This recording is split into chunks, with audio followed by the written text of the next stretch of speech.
Oil sa kadagatan sa Barangay Ibo, Lapu-Lapu City, nasigpatan human sugdi ang shipbreaking o pag-salvage sa nangasangad ng mga barko sa dapit atol sa Bagyong Odette. Ang apektadong dapit di katahong fishing ground nga adunay mga fish cage ug seaweeds farm.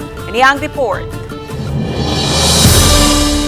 Kini ang video nga kuha sa usa sa mga mulupyo sa Barangay Ibo. Kinsa mipadangat usab dayon niini ngadto sa buhatan sa City Agriculture and Fisheries Office. Sa video makita ang daw oil spill nga inanay ng mikatap sa dagat.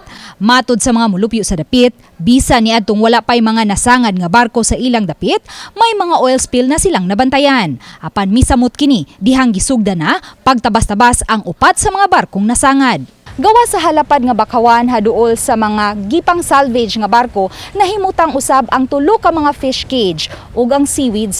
Ni ang tibok dapit gikonsiderar man nga fishing ground. Busa ingon na lang ni ana ang kabalaka, dili lang sa mga mulupyo sa dapit apan lakip na sa City Agriculture and Fisheries Office. Pagsugod atong 11 ka buka barkong kuan diha. So di na makuan nga daghan kay Wilstin uy. Labi na gyud nga ilan na nagibungkag-bungkag din na gikuan.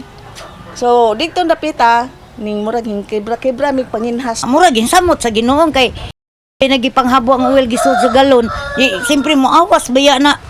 Awas-awas di mo kuan gyud ang nga ripado. Busa kaganiha, gisusi dayon sa taga City Agriculture and Fisheries Office ug sa taga City Environment and Natural Resources Office ang Barangay Ibo aron mapablatter ang hitabo ug masuta kung may kasayuran ba ang barangay sa nagpadayong shipbreaking sa dapit. Ang opisina nako wag gyud for mga duna di ay kanang salvaging nga himuon sa mga barko nga nasagad diha. In fact, kanang mga barko subject pa na namo for investigation kay mag-reef check pa man diha, mag-reef checking pa mi diha sa ilawom kanang nasadsad ang barko kay among tan-awon pod ang corals. Dako kayo ning apektar sa panginubuhian sa ato mga mangingisda.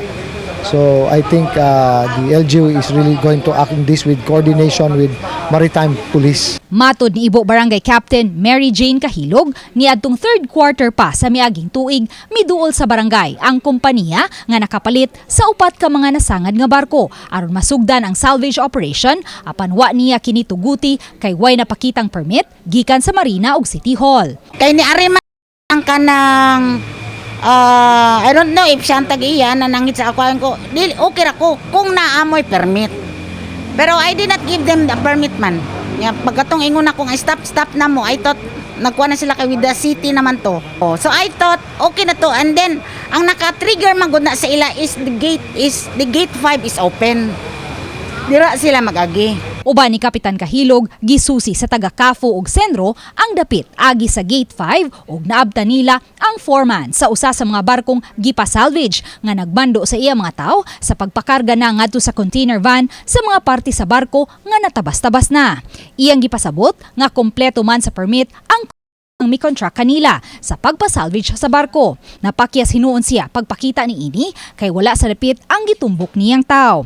Oktubre pa sa miaging tuig, mipagawas og cease and desist order ang lokal nga kagamhanan sa Lapu-Lapu sa gipahaygayong shipbreaking. Sa aquatic pollution sa kuana na Republic 8550 as amended by 10654, punishable na 6 to 12 years pagkapriso, 300 to 500,000 nga fine.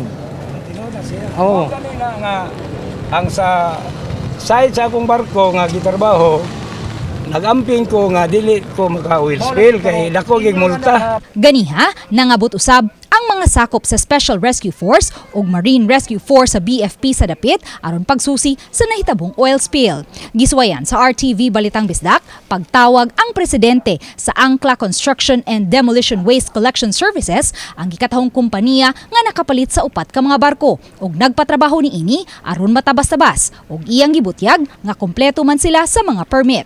Uban ni Marlon Melgazo, Luan Merondina, Balitang Bisdak.